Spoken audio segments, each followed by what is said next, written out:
வணக்கம் நண்பர்களே! எப்படி இருக்கீங்களா? நல்லா இருக்கீங்களா? இன்னைக்கு வந்து நம்ம வந்து ஒரு 2 ஐடி ஸ்டாக்க வந்து பார்க்க போறோம். அதில வந்து ஃபர்ஸ்ட்டு நான் எத எடுத்து வச்சிருக்கேன்னா, HCL. HCLல பார்த்தீங்கன்னா, இப்ப வந்து ஒரு ஒரு வந்து டெக்னிக்கல் ஃபார்ம் ஆயிருக்கு. அது என்னன்னு யாருக்கும் தெரியுமான்னு தெரியல. எனக்கு தெரிஞ்ச விஷயத்த உங்கள்ட்ட நான் ஷேர் பண்றேன். பார்த்தீங்கன்னா, ஹெட் அண்ட் ஷோல்டர் ஓகேங்களா?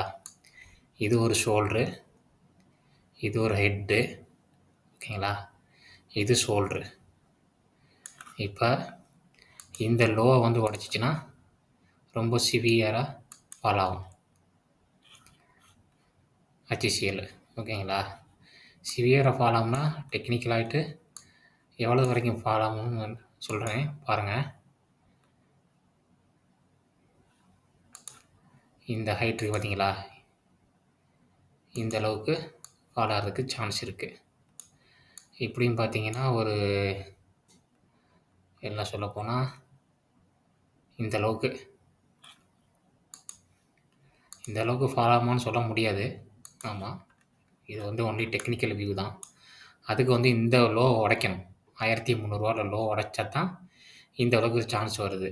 ஆனா, இந்த அளவுக்கு வரதுக்கு ரொம்ப சான்ஸ் கம்மி. ஏன்னா, HCL பெரிய வெயிட்டேஜ் உள்ள இது. இந்த அளவுக்குலாம் வந்துச்சுன்னா, நிஃப்டி 20,000க்கு மேல போய் கீழ போயிரும். அதனால அந்த அளவுக்கு வரதுக்கு சான்ஸ் இல்ல. அது அளவுக்கு அதே மாரி இந்த ஹெட் அண்ட் ஷோல்டர வந்து உடைக்குமான்னு தெரியல. இங்கேருந்து ரிவர்ஸ் ஆச்சுன்னா ஓகே. இல்லன்னா ரொம்ப கஷ்டம். அடுத்தது நம்ம வந்து பார்க்க போறது இன்ஃபோசிஸ். இதே மாரி தான் அதுவும் ஹெட் அண்ட் ஷோல்டர் இருக்கு. இன்ஃபோசிஸ்லயும்.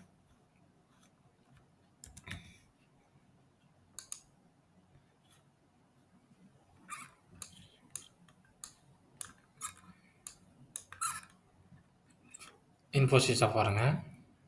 Same head and shoulder. இந்த ஒரு ஹெட்டு, இது ஒரு ஷோல்டரு, இது ஒரு ஹெட்டு. ஓகேங்களா? இதுவும் அதுபோல இந்த லோவ உடைச்சா தான் இது வந்து அடுத்தது வந்து ஃபர்தரா கீழ டவுன் ஆகும். இந்த அளவுக்குலாம் டவுன் ஆகுறது எனக்கு தெரிஞ்சு இம்பாசிபிள். ஆனா, அதுக்கு முன்னாடி இத உடைக்கணும். இது 2ம். அதனால கொஞ்சம் இந்த இதெல்லாம் வாட்ச் லிஸ்ட்ல வச்சுட்டு, நல்லா கீழ டவுன்ல வரும்போது வாங்க. இல்ல இங்கேருந்து ரிவர்ஸ் ஆனுச்சுன்னா, இந்த லைன்லேருந்து 1360லேருந்து ரிவர்ஸ் ஆனுச்சுன்னா HCL வாங்கலாம். 2மே ஒரு நல்ல ஸ்டாக்கு. நல்ல டிவிடெண்ட் குடுக்கக்கூடிய ஸ்டாக்கு. ஓகேங்களா? இது ஒன்லி வந்து என்னோட நாலேட்ஜ் வந்து உங்களுக்கு நான் ஷேர் பண்ணியிருக்கேன்.